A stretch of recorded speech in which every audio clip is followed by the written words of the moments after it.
Le sonreí a mi hijo Javier mientras dejaba sus maletas en la entrada de mi casa en Santander, como si los últimos 12 años de silencio no hubieran existido.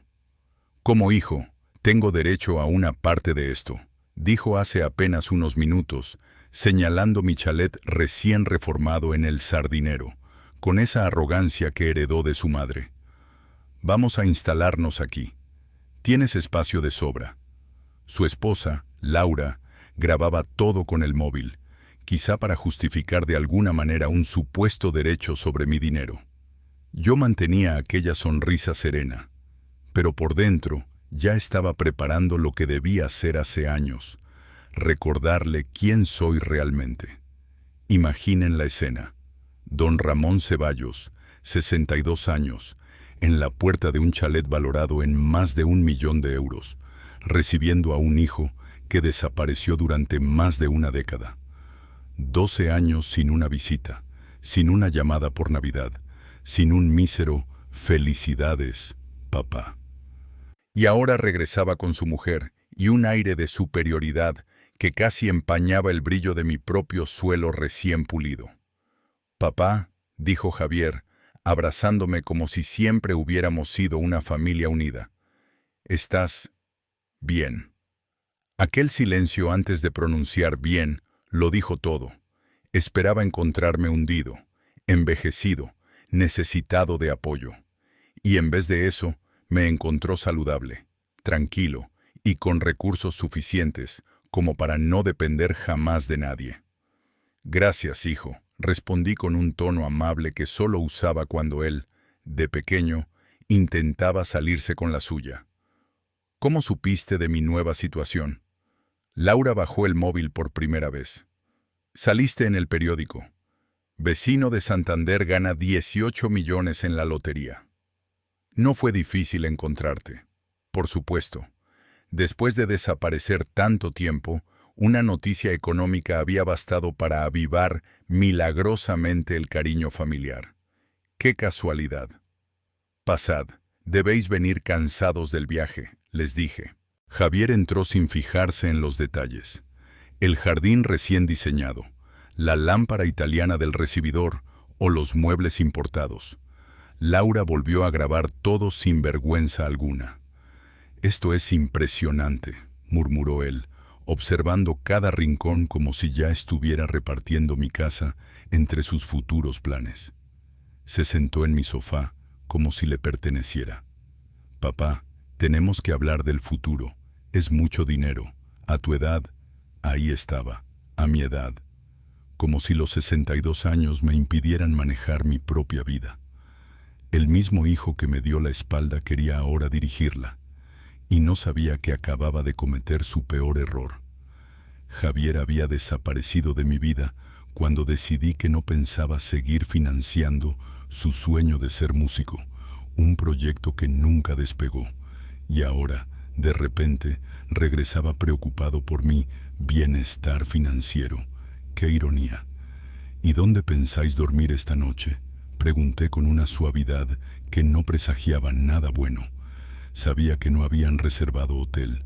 Javier miró a Laura de reojo. «Bueno, pensamos que, con una casa tan grande, habría alguna habitación libre». «Oh, claro», respondí con una sonrisa lenta. «Tengo 5 dormitorios principales, cada uno con su propio baño. Una exageración para un hombre solo, lo admito». Hice una pausa calculada. «Pero me gusta el espacio». Laura inclinó el cuerpo hacia mí, intentando sonar inocente. «Entonces, ¿no habrá inconveniente si nos quedamos unos días?». «Por supuesto, unos días», respondí, sabiendo perfectamente que lo temporal era solo el primer paso para intentar instalarse de manera definitiva en mi vida y en mi cuenta bancaria. Lo que ellos no sabían era que la casa contaba con cámaras de seguridad con audio en los pasillos del ala este, cortesía de mi nuevo sistema de protección. Si pretendían conspirar, al menos yo tendría pruebas. Mientras les enseñaba la suite donde dormirían, Javier no dejaba de hablar sobre el potencial del chalet, sobre cómo la familia Debería unirse para gestionar bien las oportunidades. Cada frase confirmaba mis sospechas. No habían regresado por afecto, sino por interés. Aquella noche los escuché murmurar en su habitación. La acústica del chalet era excelente, una ventaja que no habían previsto. Sus intenciones eran tan previsibles que casi resultaban cómicas. Querían que los nombrara herederos de inmediato, que los añadiera a mis cuentas por seguridad, e incluso que firmara unos documentos que Laura había traído por si acaso. Me quedé despierto diseñando mi plan. 12 años atrás, cuando Javier decidió que yo era un estorbo, su abandono me destruyó.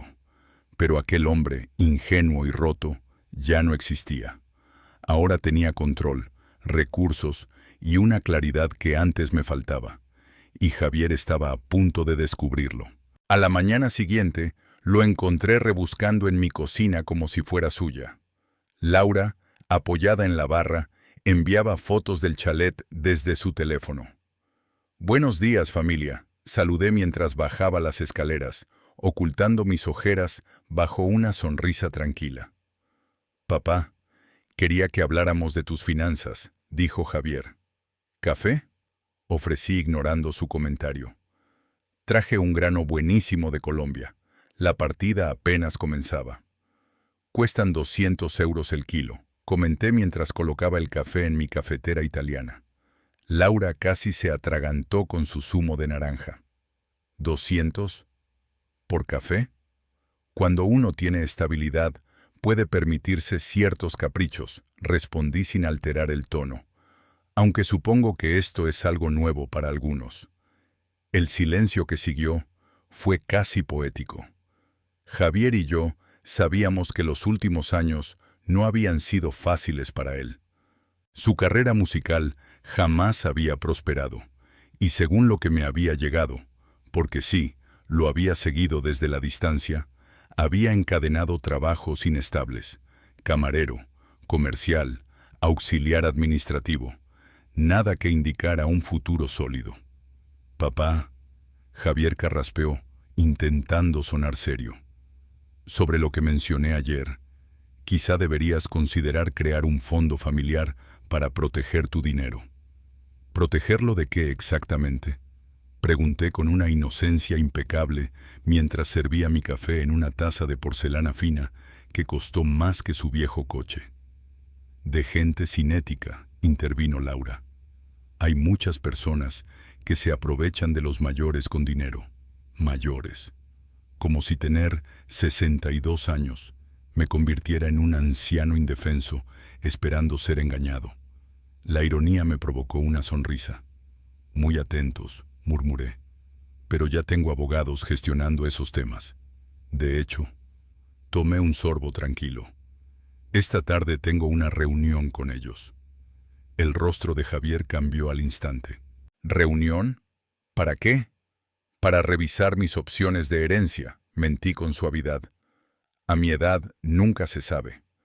Vi el pánico cruzar por sus caras.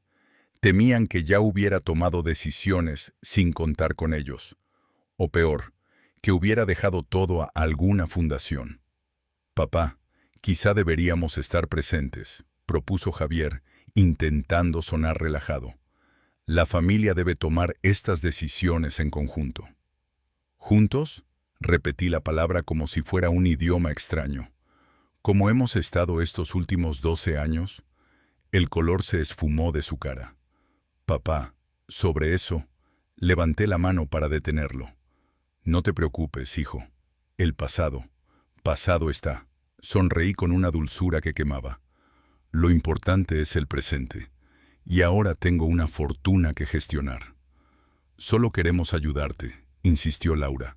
«La familia debe apoyarse». «¿Familia?», solté una risa cristalina. «Durante 12 años fui un hombre sin hijo. Al menos, según tú». Javier tragó saliva. «Papá, yo nunca». «¿Nunca dijiste que te asfixiaba? ¿Que necesitabas alejarte de mí? ¿Nunca cambiaste tu número sin avisar?». Sus hombros se hundieron. «Eso fue distinto». «Cierto, concedí. Entonces yo era un viudo luchando por sobrevivir.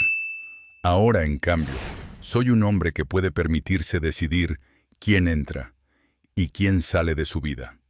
Selectivo con la gente que dejo entrar en mi vida, concluí, manteniendo la voz firme. Laura cambió de estrategia al instante.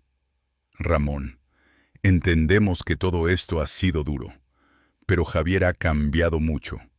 Hemos cambiado los dos. Estamos preparados para ser la familia que te mereces, la familia que me merezco, como si mi valor dependiera del dinero que ahora poseo, como si 12 años de ausencia pudieran borrarse con una frase convenientemente tierna. ¿Sabéis qué es lo curioso?, dije, levantándome y acercándome a la ventana que daba al jardín trasero. Cuando recibí este dinero, lo primero que pensé fue en Javier. Pude escuchar cómo ambos contenían la respiración. Mi primer instinto fue compartirlo, continué. Pero luego recordé algo que me dijo mi vecina hace tiempo. Los hijos que te quieren no desaparecen cuando vienen mal dadas. Aparecen cuando tú los necesitas, no cuando tienes algo que ellos desean. Me giré para mirarlos. Javier parecía un chaval al que acaban de pillar robando en una tienda. Laura agarraba su móvil como si se hundiera y aquel aparato fuera su salvavidas. Aquí tenéis mi propuesta, proseguí. Podéis quedaros una semana, 7 días para ver si realmente queda algo de familia entre nosotros. Al final de esa semana, tomaré decisiones importantes sobre mi futuro.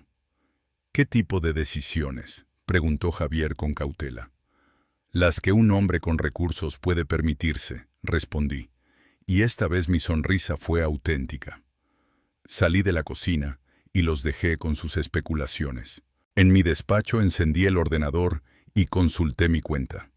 18 millones de euros, más de lo que jamás había imaginado tener. Pero la decisión que ya había tomado no tenía que ver con el dinero. Se trataba de mí. Don Ramón Ceballos no volvería a ser el viudo desesperado al que su hijo abandonó 12 años atrás. Esta semana sería reveladora para todos. Mi reunión ficticia con abogados se convirtió en una realidad conveniente. A las 3 estaba sentado en el despacho de Martín Herrera, uno de los mejores abogados de Santander. Don Ramón, dijo revisando los documentos, ¿quiere hacer cambios significativos en su planificación patrimonial? Cambios drásticos, confirmé. Y quiero que todo sea legal e irrevocable. Cuando regresé al chalet, encontré a Javier y a Laura rebuscando en mis cajones como aprendices de ladrones. Carraspeé. Ambos saltaron. ¿Buscabais algo en concreto?, pregunté con la calma que me daban años de experiencia hospitalaria. Aspirinas, mintió Laura, casi temblando. A Javier le duele la cabeza. Miré mis extractos bancarios abiertos sobre la mesa. Vaya aspirinas más curiosas, murmuré. Javier bajó la mirada. Lo siento, papá. Es que estamos preocupados por ti. Tanto dinero, no sabemos si tienes la ayuda adecuada. Sonreí despacio. Ahora sí que iba a divertirnos esta semana. Qué atentos, murmuré mientras ordenaba los documentos que habían revuelto sin pudor. De hecho, acabo de conseguir exactamente el tipo de ayuda que necesitaba. Sus rostros se iluminaron con una chispa de esperanza, una esperanza teñida de codicia. He contratado a una firma de gestión patrimonial muy exclusiva, continué. Se especializa en proteger a personas mayores con alto patrimonio de abusos familiares. La reacción fue inmediata.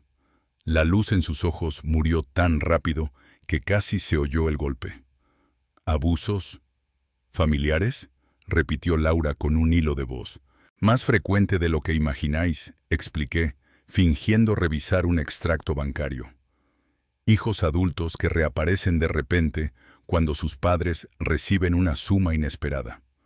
Parientes que no han llamado en años, pero que de pronto se muestran tremendamente cariñosos. Javier se aclaró la garganta incómodo. Papá, nosotros ¿No vinisteis con maletas sin preguntarme primero? Pregunté sin levantar la vista. ¿No lleváis 2 días hablando de herencias y fondos? ¿No estabais ahora mismo rebuscando en mis documentos privados? El silencio que siguió se podía cortar con un cuchillo. Me senté despacio en mi sillón, la posición dominante de la estancia. Vamos a ser sinceros, dije. Sé perfectamente por qué estáis aquí. Y si vais a jugar a la familia perfecta, al menos interpretad bien el papel. ¿Qué quieres decir?, preguntó Laura, erguida como si la hubieran tensado con un hilo. Que me contéis sobre vuestra vida, respondí inclinándome hacia atrás. Los últimos 12 años, por ejemplo. ¿Y por qué ahora, de repente, necesitáis vivir conmigo? Se miraron, calculando cuánto podían mentir sin caer en contradicción. Bueno, empezó Javier, he tenido algunos problemas profesionales.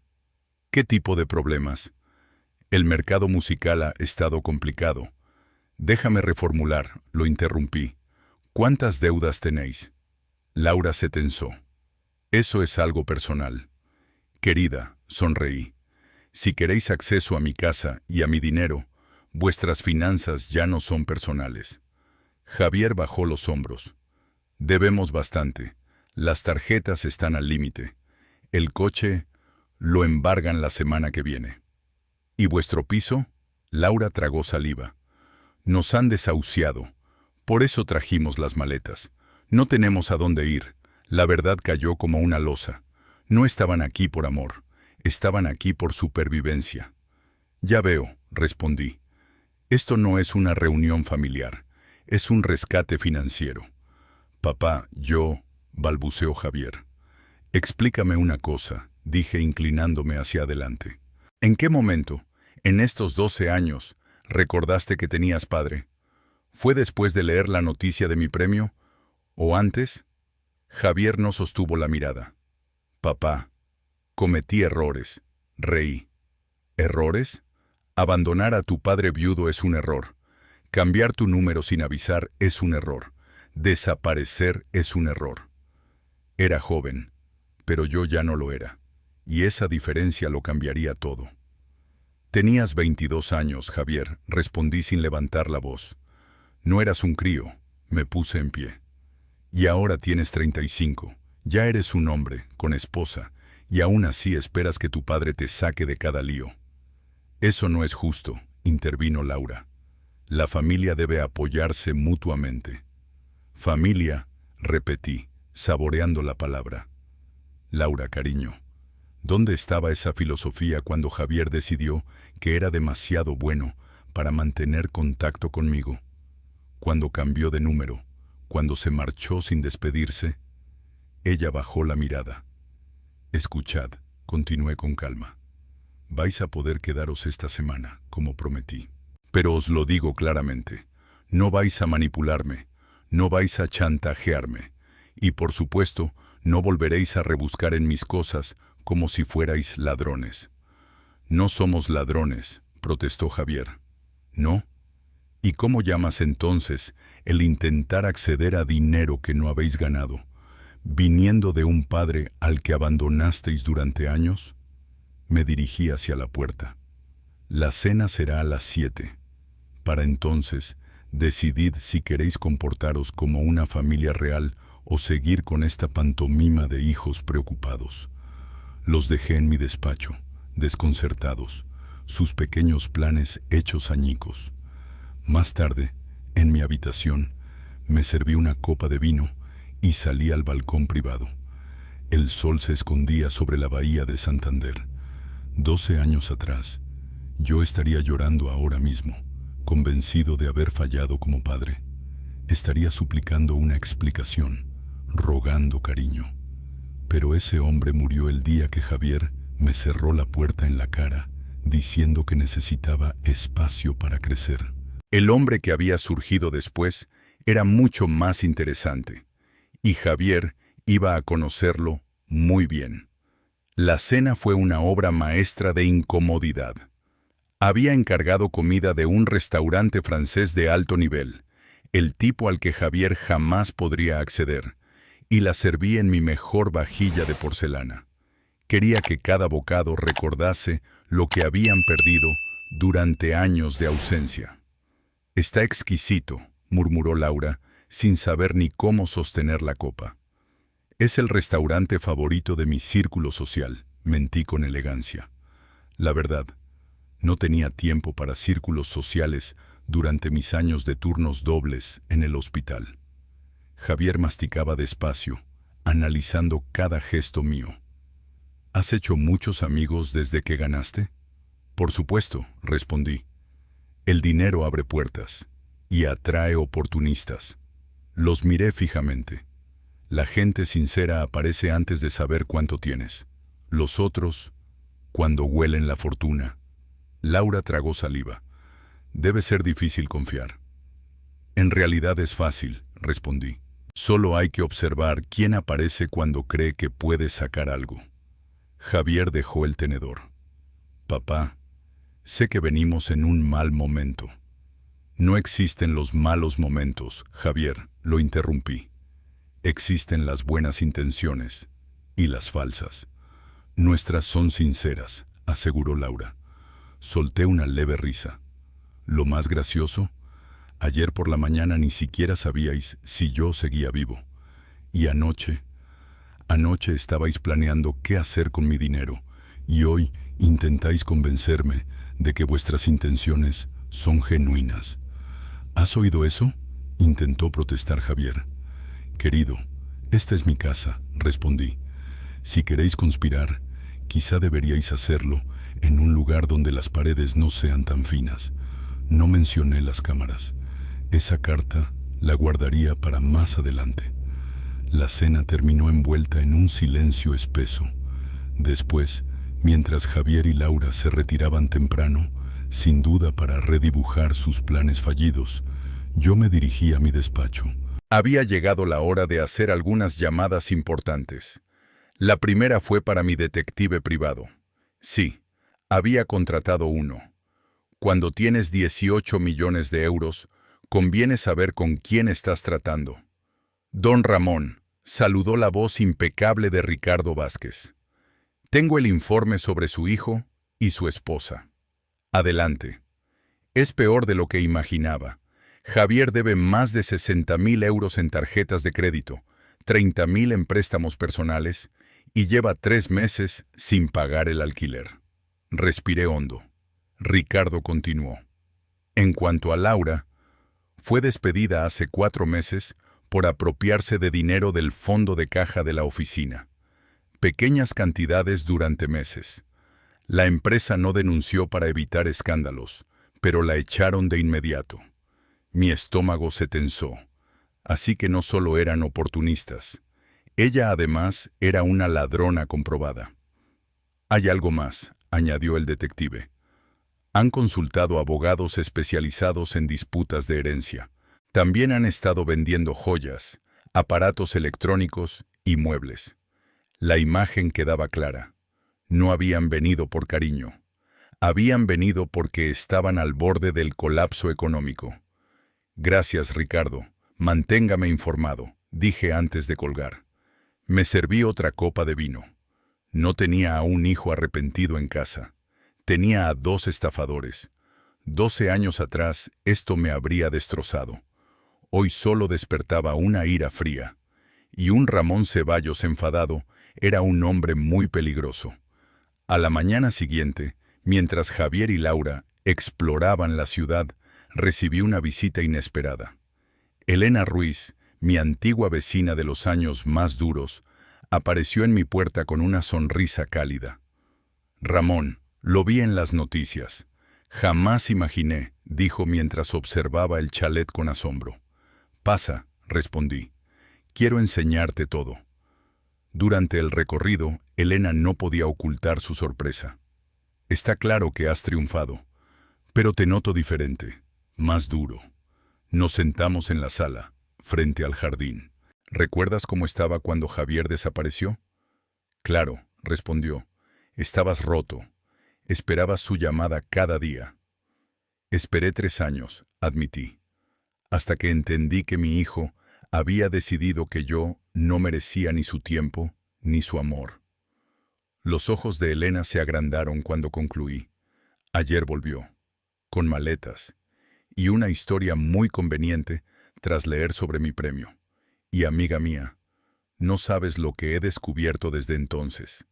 La llegada repentina de Javier, sus exigencias, su invasión a mi intimidad, sus deudas y su desesperación componían un cuadro innegable. Ramón, dijo Elena tomándome las manos, ¿qué vas a hacer? Sonreí. Esta vez no fue una sonrisa dulce ni calculada. Fue honesta. Voy a darle a mi hijo exactamente lo que merece, respondí con calma. Elena frunció el ceño. ¿Qué significa eso? Significa que don Ramón Ceballos ya no es el viudo suplicante de hace años. Soy un hombre con recursos, con opciones, y estoy listo para usarlas todas. En ese instante, escuchamos el coche de Javier entrando en el garaje. Elena se tensó, pero yo seguí tan tranquilo como si nada. ¿Quieres conocerlo después de tanto tiempo?, pregunté casualmente. Elena asintió, aunque con cautela. Cuando Javier y Laura entraron en casa, la escena fue reveladora. Javier, dije con serenidad, te presento a Elena Ruiz, mi vecina de los años más duros. Buenas tardes, señora Ruiz, murmuró él, evitando su mirada. Elena lo observó con una precisión quirúrgica. Vaya, qué sorpresa verte después de tantos años. Bueno, balbuceó Javier. Elena estaba comentándome, intervine, lo milagroso que es que por fin estemos todos reunidos como una familia. Elena entendió perfectamente mi intención. Sí, dijo con una sonrisa helada. Es sorprendente cómo la fortuna de Ramón ha logrado lo que no hicieron 12 años de silencio. Javier palideció. Laura, ajena a la indirecta, sonrió de forma artificial. Ha sido maravilloso retomar el contacto, dijo ella. Me imagino, respondió Elena con sequedad. Ramón siempre hablaba de lo mucho que echaba de menos a su hijo. La verdad quedó suspendida en el aire, imposible de ignorar. Durante los 2 días siguientes, Javier caminó como si las baldosas fueran trampas. Elena había alterado el equilibrio, y él lo sabía. Pero fue Laura quien cometió el error definitivo. La tercera noche, mientras yo cenaba con Elena en un restaurante del centro, los dejé solos en casa. Y cuando regresé, algo en el ambiente había cambiado. Laura evitaba mi mirada, demasiado nerviosa. No comprendí la razón hasta la mañana siguiente.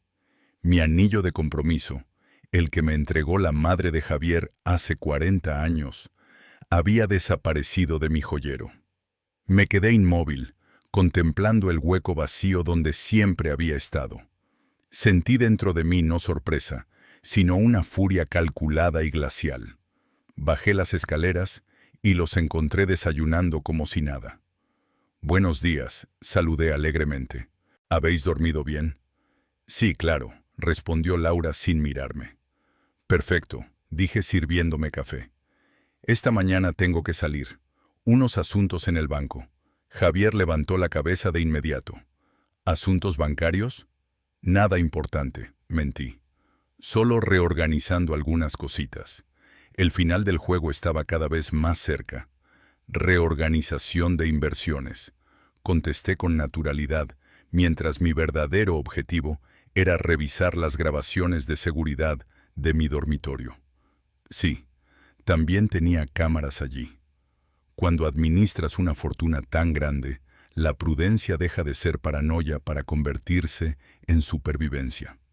Las grabaciones no dejaban margen de duda. Mientras yo cenaba con Elena, Laura había entrado en mi habitación, había abierto el joyero y había tomado mi anillo. Todo quedó registrado en alta definición. Lo más interesante era que Javier no estaba con ella. Él seguía en el salón viendo la televisión. Eso significaba que o bien ignoraba lo que su esposa estaba haciendo, o era un actor mucho mejor de lo que imaginaba.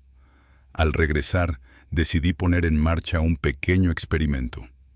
¿Alguien ha visto mi anillo de diamantes?, pregunté con absoluta naturalidad mientras preparaba la comida. El que siempre uso. No está en su sitio. Javier frunció el ceño. ¿Seguro que no lo dejaste en otro sitio? Muy segura. Siempre lo guardo en el mismo lugar, respondí mirando directamente a Laura. Es extraño. Laura estaba blanca como una pared. Tal vez se cayó detrás del mueble, balbuceó.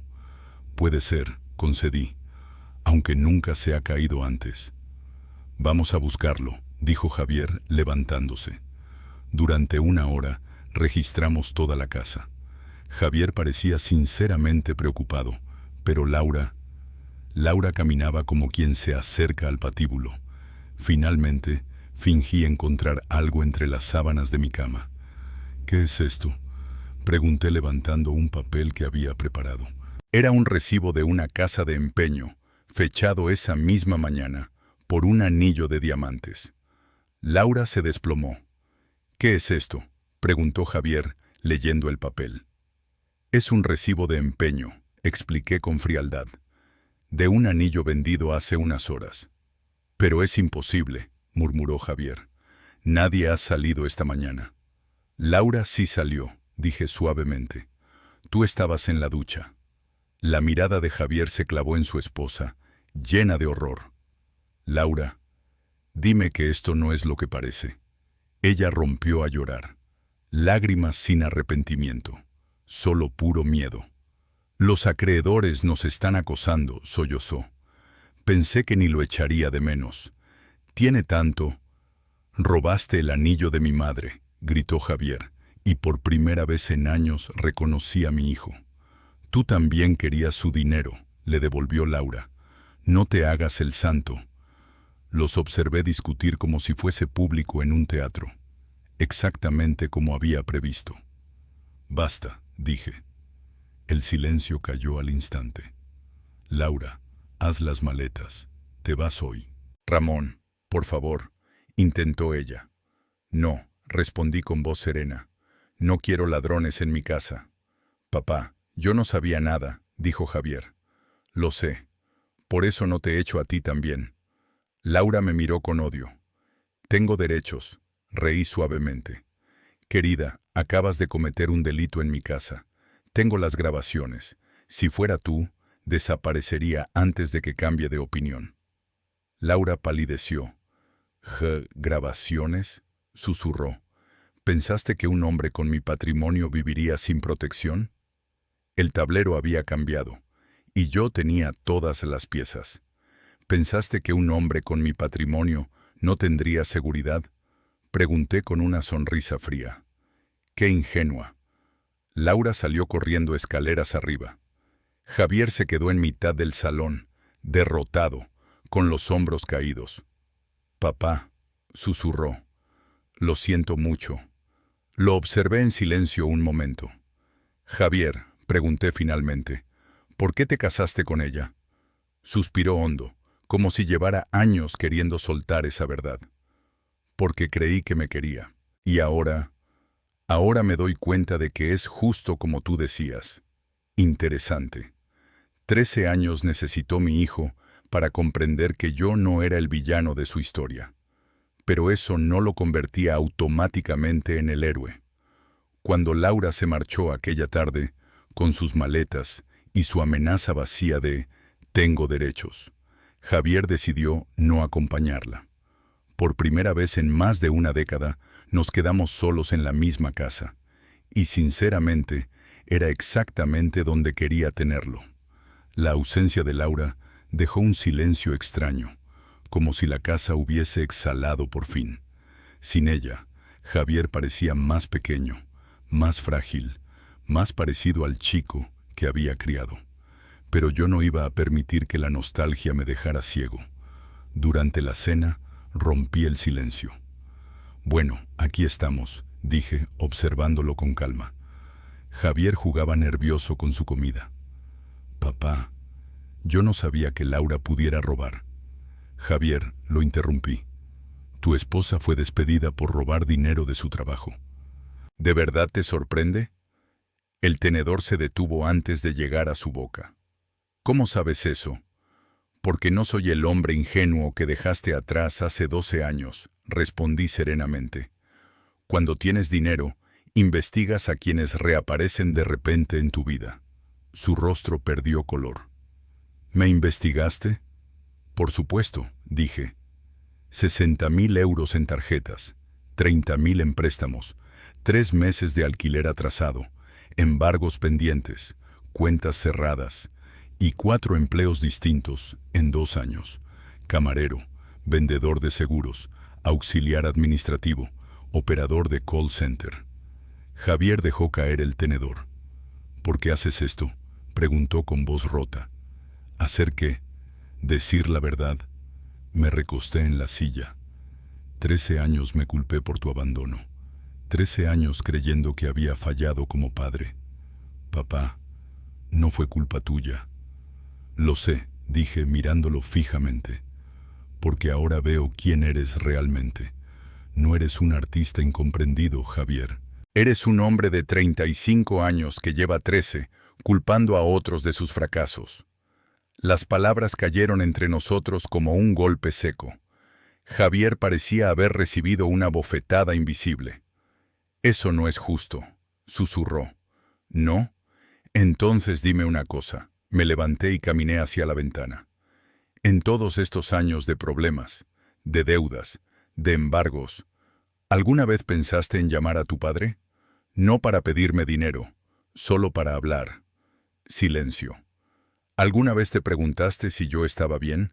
¿Si necesitaba ayuda? ¿Si estaba solo? El silencio que siguió fue la única respuesta real que Javier me dio en 13 años. ¿Alguna vez pensaste, continué, que quizá, durante mis 62 años de vida, había aprendido algo útil que podría ayudarte? Javier bajó la cabeza. No, admitió en voz baja. No, claro que no, repetí. Porque para ti yo no era alguien con experiencia ni criterio. Solo era un obstáculo para tu libertad.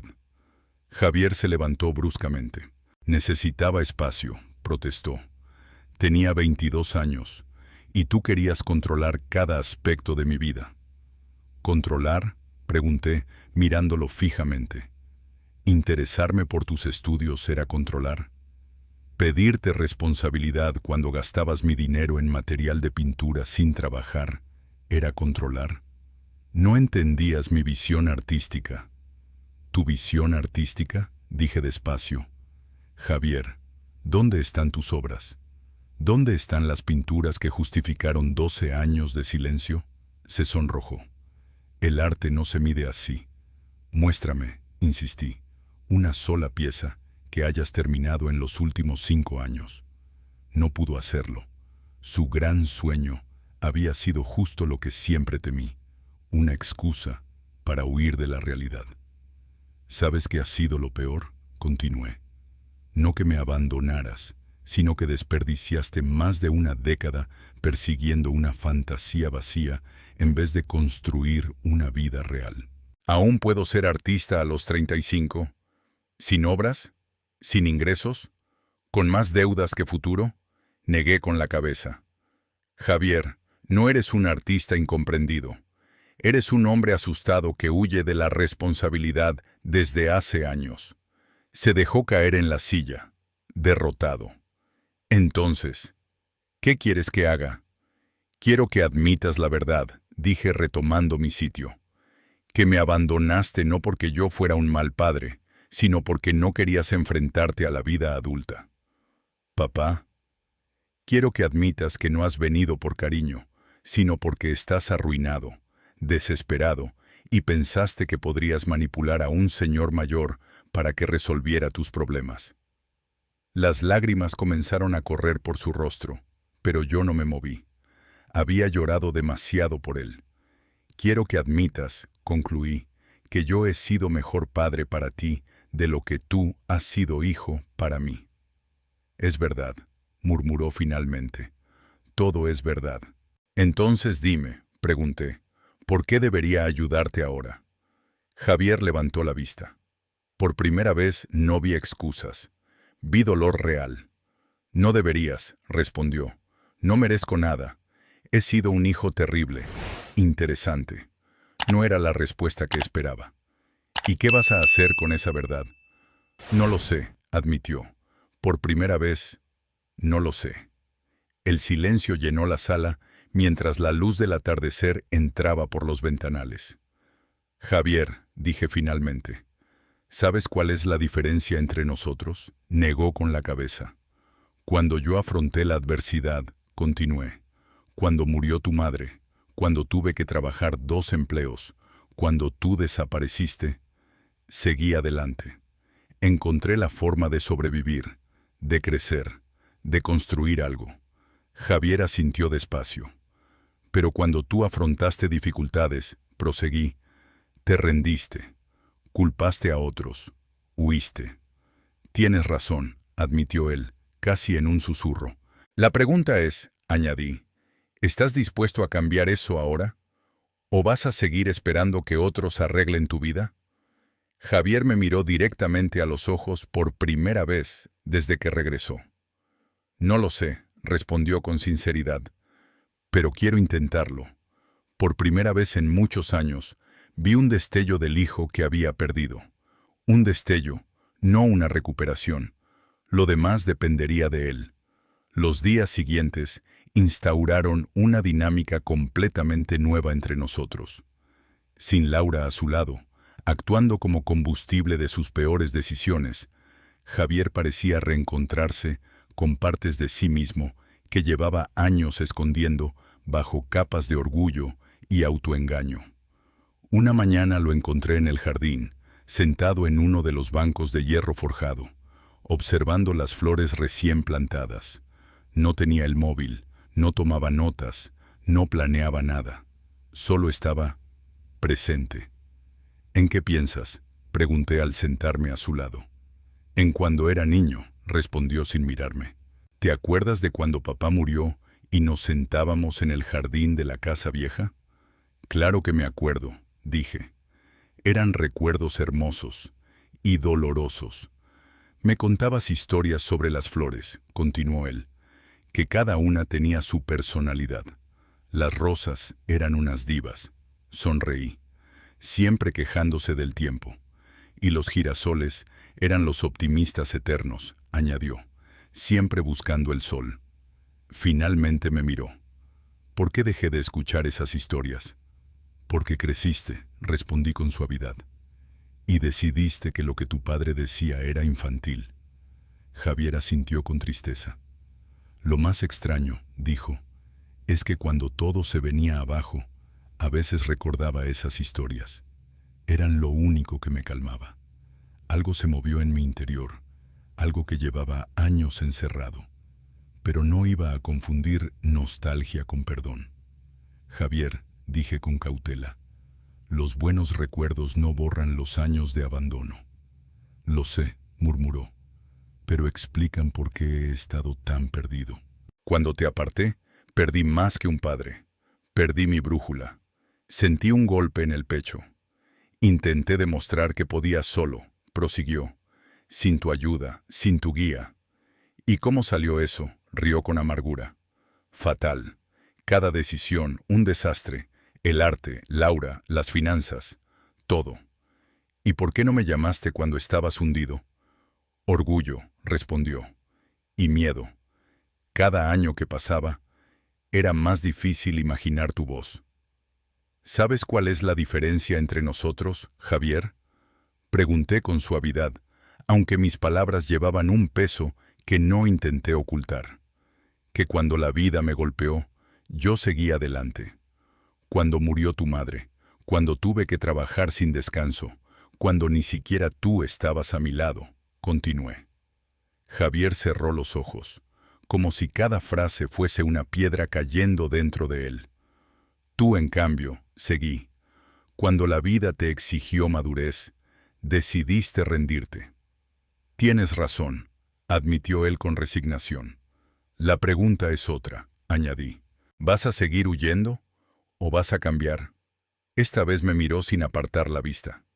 Quiero intentarlo, dijo. Y por primera vez en años, creí que lo decía de verdad. Los días siguientes fueron distintos. Javier no estaba actuando, no intentaba manipularme, ni buscaba dinero. Estaba presente. Era extraño verlo caminar por el jardín, observar las hortensias, o simplemente quedarse sentado bajo la pérgola, como si intentara recordar quién había sido antes de perderse. Una mañana me acerqué a él. ¿En qué piensas? En mamá, respondió sin rodeos. Y en cómo arruiné todo. Me quedé en silencio. Él prosiguió. Cuando desaparecí de tu vida, no solo perdí a mi padre, perdí mi centro. Me equivoqué, papá. Me equivoqué de verdad. Hubo algo profundamente sincero en su voz. Esa noche, durante la cena, decidí poner a prueba su nueva honestidad. He estado pensando, comencé mientras retiraba los platos. Y tengo una propuesta. Javier se tensó. Pagaré tus deudas, dije. Las 32,000 del alquiler atrasado, los préstamos, las tarjetas, todo. Javier abrió los ojos como si no respirara. Pero hay condiciones. Acepto, respondió sin saber cuáles eran. Primera, conseguirás un empleo real en 30 días. Uno con nómina, no sueños. De acuerdo. Segunda, asistirás a terapia individual 6 meses. Lo haré. Tercera, no verás un euro mío hasta cumplir ambas condiciones. Su rostro se contrajo entre alivio y miedo. ¿Y si fracaso? Entonces, respondí, seguirás siendo mi hijo, pero sin mi ayuda económica. Guardó silencio largo rato. Papá, ¿por qué haces esto? Me acerqué lentamente. Porque, Javier, 13 años de abandono no mataron mi amor por ti, solo lo enterraron. Y ahora que estás comportándote como el hijo que crié, ese amor está empezando a salir a la luz otra vez. Javier apoyó la frente en sus manos. Y por primera vez desde que volvió, lloró de verdad. Las lágrimas volvieron a rodar por sus mejillas. Pero esta vez sentí también mis propios ojos humedecerse. ¿Puedo abrazarte?, preguntó con la voz rota. No dije nada. Simplemente abrí los brazos. Durante varios minutos, aquel abrazo fue el primero en más de una década que se sintió real, auténtico, como si por un instante hubiera recuperado al hijo que un día conocí. Pero mientras lo sostenía, entendía que aquello era apenas el comienzo. Javier tendría que ganarse mi confianza, y yo tendría que aprender a ser padre sin renunciar a la fortaleza que había construido en su ausencia. 3 semanas después de aquel abrazo en el comedor, Javier había conseguido un empleo en una pequeña asesoría contable del centro de Santander. No era un trabajo prestigioso. Entrada de datos, archivo, gestión básica de documentos. Pero pagaba un salario digno y lo sorprendente era que no se había quejado ni una sola vez. También había comenzado terapia con la doctora Patricia Morales, una psicóloga familiar recomendada por Ricardo Vázquez. Porque sí, finalmente reconocimos que Javier tenía una adicción, no a sustancias, sino a evitar la responsabilidad. ¿Cómo fue la sesión de hoy?, pregunté mientras preparábamos la cena juntos. Era una rutina nueva que, poco a poco, había empezado a gustarme. Javier cortaba zanahorias con atención inusual en él. Difícil, admitió. La doctora Morales quiere que hable de por qué me casé con Laura. Me quedé quieto. ¿Y qué descubriste? Que la elegí porque me permitía seguir siendo irresponsable, dijo sin levantar la vista. Ella tomaba las decisiones difíciles, y cuando todo iba mal, podía culparla. Dejé la cuchara sobre la encimera. Eso es una observación muy madura. Dice la doctora que he pasado mi vida buscando personas que faciliten mi huida. Por eso fue tan fácil alejarme de ti, continuó. Tú me pedías responsabilidad. Sus palabras dolían, pero también eran un avance. ¿Cómo te sientes con eso ahora? Aterrorizado. Tengo 35 años y estoy empezando a aprender cosas que debería haber aprendido hace 15. ¿Pero estás aprendiendo? Sí, aunque hay días en los que quiero dejar el trabajo, cancelar la terapia y desaparecer otra vez. Mi corazón dio un vuelco. ¿Qué te detiene?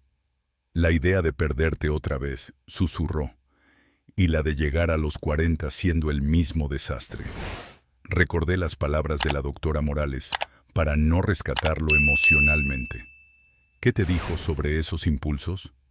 Que son normales, que cambiar patrones de toda la vida se siente como morir antes de renacer. Asentí. Aquella noche, mientras veíamos una película, sonó mi teléfono. No reconocí el número, pero respondí. ¿Sí? ¿Don Ramón? La voz sonaba rota. Soy yo, Laura. Por favor, no cuelgue. Es sobre Javier. Javier se tensó a mi lado, pero yo mantuve la voz completamente neutral. ¿Qué quieres, Laura? Hubo un leve sollozo al otro lado. Necesito hablar contigo sobre Javier. Sobre nosotros. Sobre todo. No hay nosotros, Laura, respondí.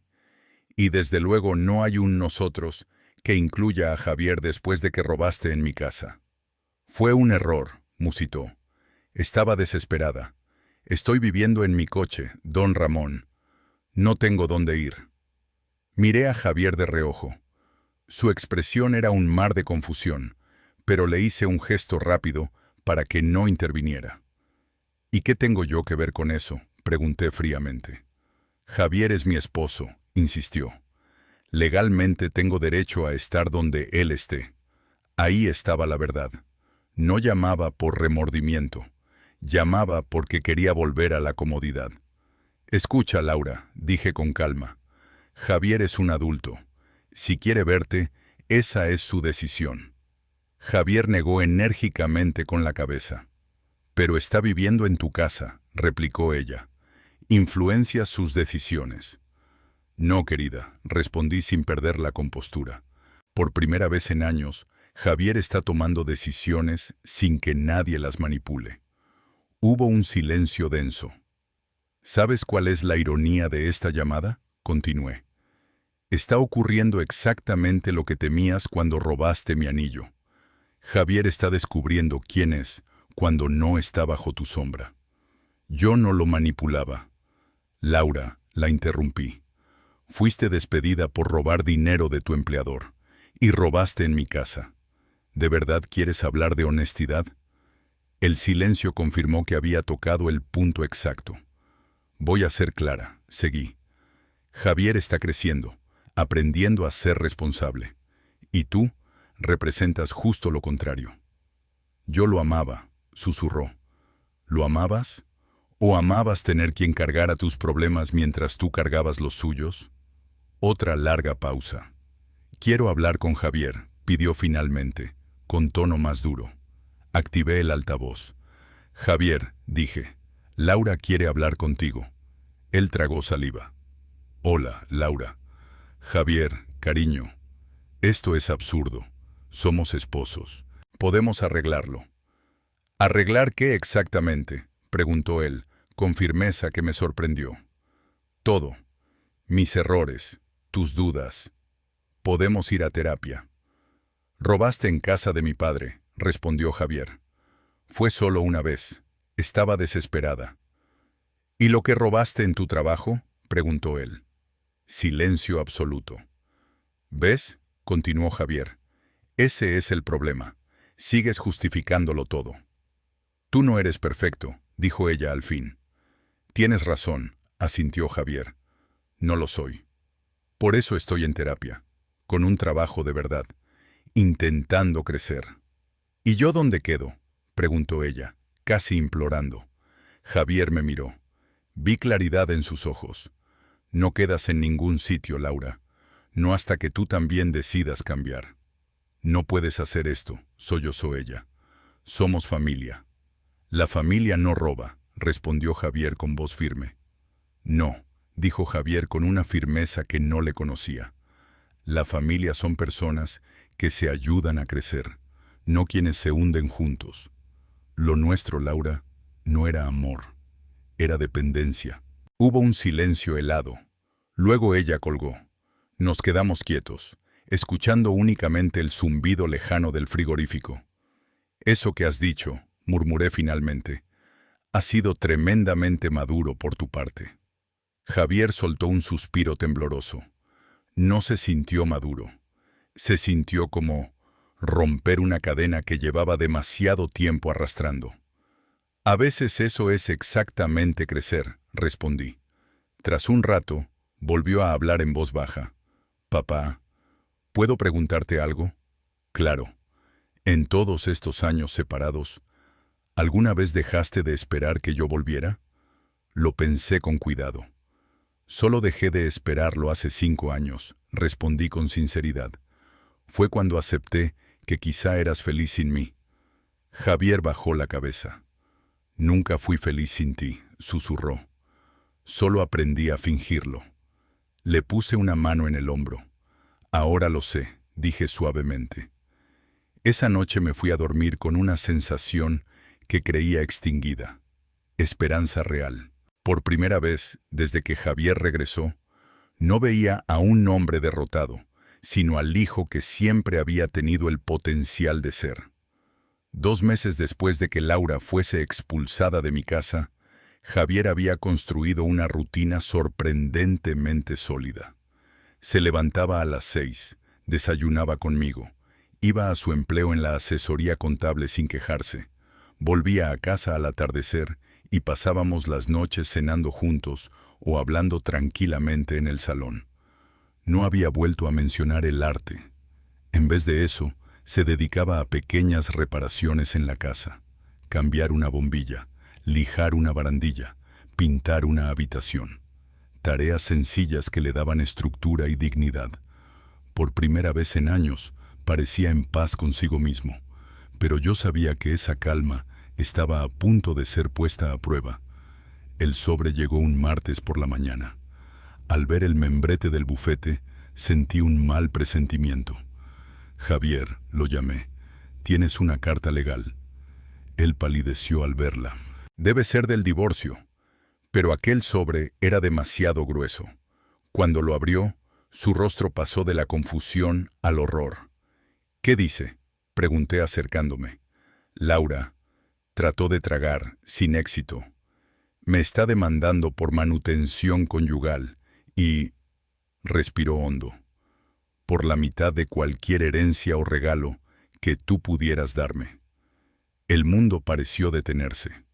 Le arrebaté el papel suavemente y lo leí. Ahí estaba, en lenguaje jurídico impecable. Laura reclamaba derecho a la mitad de mi dinero si yo decidía ayudar a Javier. La sangre me hirvió. Esto ya no era un divorcio. Era un ataque directo contra mi hijo y contra mí. Los abogados de Laura alegaban que cualquier ayuda económica que yo entregara a Javier constituía un regalo marital sujeto a división de bienes. ¿Puede hacer esto?, preguntó Javier con la voz apenas audible. No lo sé, admití con honestidad, pero está claro que piensa intentarlo. Javier cayó pesadamente en la silla de la cocina. Papá, esto es justo lo que temía. Incluso cuando intento hacerlo bien, Laura encuentra la forma de destrozarlo todo. Javier, dije con la calma cultivada durante meses de crisis. Respira, lo resolveremos. ¿Cómo? Si no puedo recibir tu ayuda sin que ella reclame la mitad. Encontraremos otra vía, aseguré. Esa misma tarde, mientras Javier estaba en su trabajo, tuve una reunión urgente con Martín Herrera y su equipo legal en el centro de Santander. Fueron 3 horas intensas y la factura final fue dolorosa, pero salí de allí con exactamente lo que necesitábamos, un plan sólido. Cuando Javier regresó a casa, lo encontré en mi despacho. Estaba rodeado de documentos y por primera vez en semanas tenía una chispa de esperanza en los ojos. ¿Buenas noticias?, preguntó. Las mejores, respondí. Siéntate, necesito explicarte algo. Se acomodó en la silla frente a mí, como hacía de niño cuando venía a contarme sus problemas del colegio. Empecemos por lo básico, dije.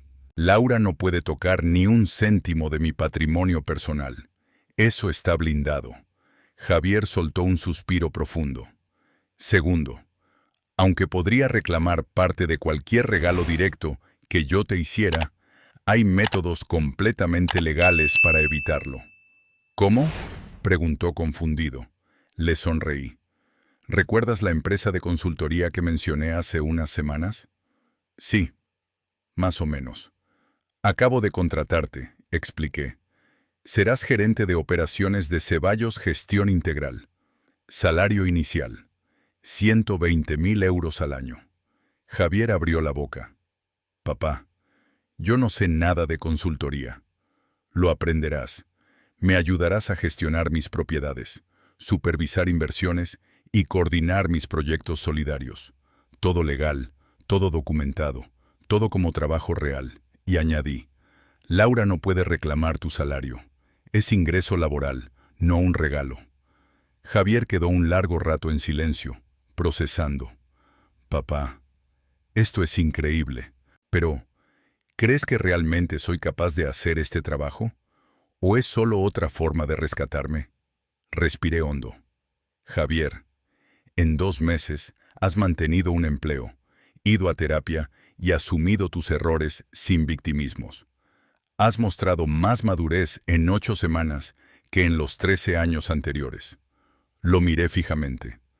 Esto no es un rescate, es una oportunidad ganada. Pero habrá trabajo real, disciplina real y crecimiento real. ¿Y si fallo?, susurró. Entonces fallarás como empleado, no como hijo, y tendrás que buscar otro trabajo, como cualquier adulto. Por primera vez desde que volvió, Javier sonrió de verdad. Javier aún sonreía débilmente cuando terminó de revisar la carta legal. Es aterrador y emocionante al mismo tiempo, dijo. Bienvenido a la vida adulta real, respondí riendo. Una mezcla constante de miedo y emoción. Aquella noche cenamos como siempre, pero el ambiente era distinto. No había rastro de la desesperación con la que Javier llegó meses atrás, ni de la incertidumbre que marcó sus primeras semanas de cambio.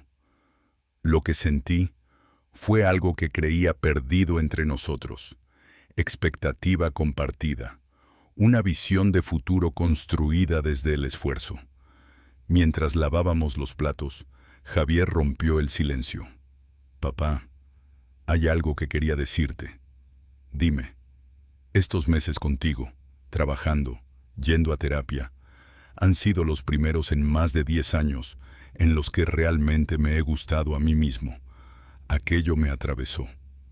¿Y cómo se siente eso?, pregunté. «Como despertar después de un sueño largo y confuso», respondió, apoyando un plato en el escurridor. «Cuando me miro al espejo, veo al hijo que tú criaste. No perfecto, pero intentando ser mejor. ¿Sabes qué veo yo cuando te miro ahora?», pregunté.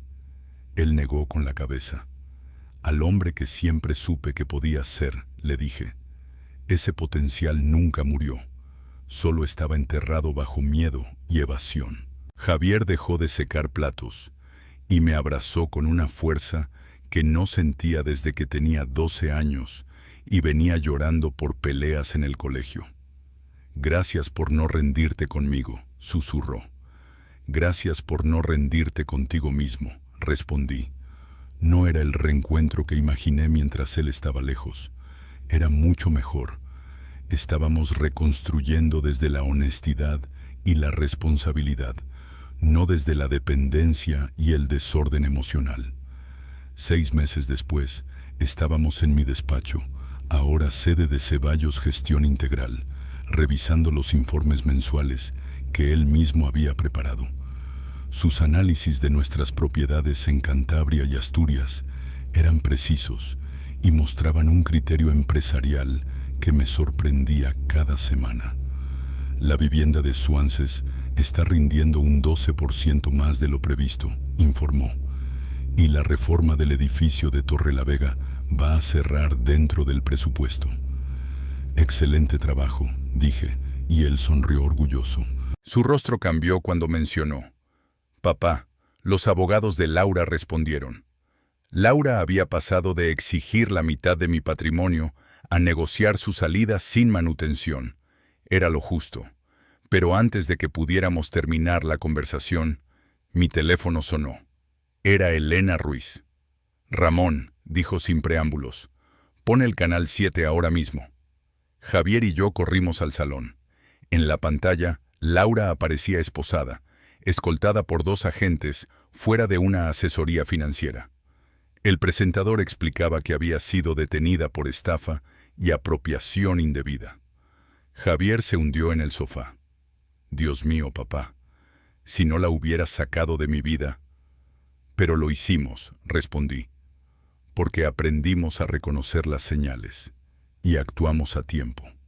Aparentemente mi supuesto premio del sorteo benéfico, ese que salió en la prensa local de Guipúzcoa, había sido exactamente el tipo de anzuelo que buscaban.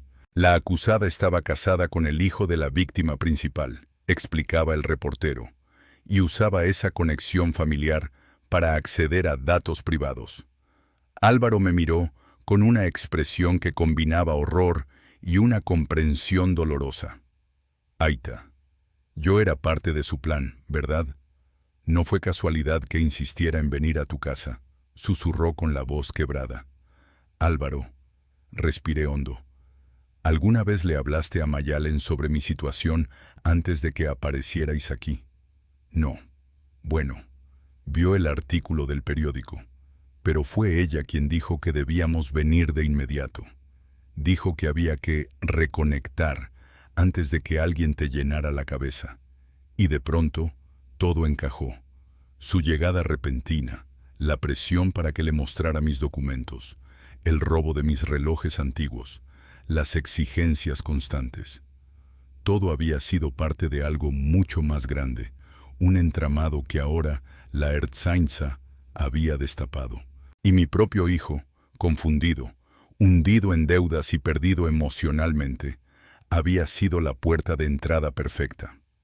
Aita. Álvaro bajó la cabeza. Fui un ingenuo, le ayudé sin saberlo. Te expuse a algo horrible. Mira, dije señalando la pantalla. Lo importante no es lo que pudo pasar, sino lo que sí pasó. Lo detuvimos a tiempo, y tú elegiste la verdad cuando importaba. Se quedó un largo rato en silencio antes de hablar. Lo más loco es que hace un año la habría defendido, habría justificado todo, habría dicho que era un malentendido. ¿Y ahora? Pregunté suavemente. Ahora me miró con unos ojos que no veía desde que era adolescente. Ahora estoy agradecido de estar libre de eso, y agradecido de tener una segunda oportunidad contigo. Esa noche, con Mayalen detenida y el divorcio acelerándose solo, salimos al pequeño jardín que daba al mar. La brisa del Cantábrico traía olor a sal y olas rotas. Aita, ¿de verdad pensabas ayudarme cuando llegué?, preguntó al fin. La verdad, respondí sin rodeos. Los primeros días pensé darte lo que pedías e irme de tu vida. Estaba cansado, dolido, pero luego vi destellos del hijo que crié, escondidos bajo capas de miedo y mala influencia. Y entendí que darte dinero habría sido destruirte, no ayudarte. Álvaro tragó saliva. Tenías razón, susurró. Lo habría malgastado. Habría vuelto a caer. Lo observé a la luz tenue del jardín. Ya no veía al hombre roto que había llegado con maletas y exigencias. Veía al adulto que se levantaba cada día a trabajar, que había aprendido a cocinar, que pagaba sus propias facturas, que enfrentaba sus sombras en terapia. Estoy orgulloso de ti, dije finalmente. Te quiero, Aita. Y yo a ti, hijo. Nos quedamos escuchando el mar, 2 hombres que habían sobrevivido a una tormenta emocional, y por primera vez en mucho tiempo estaban en paz.